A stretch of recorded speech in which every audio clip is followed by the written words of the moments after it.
Good morning guys. Tahong ang lulutuin natin ngayon. At ayan, mayroon na tayong nakaprepare na sibuyas, bawang, luya, tsaka sili. May daw ng sili.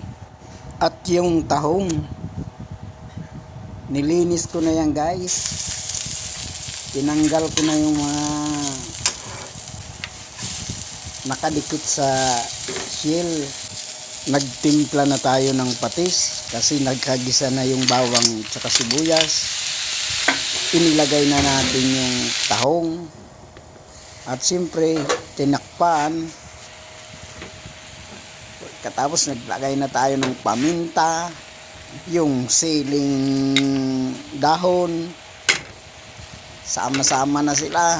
Pagkatapos tatakpan natin yan para maluto. Saka ito, hindi naman natin kailangan overcook.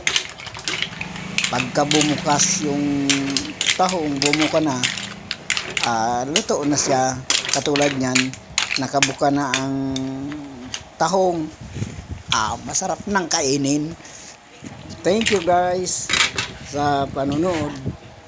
Pa-follow at pa-share na rin siyempre.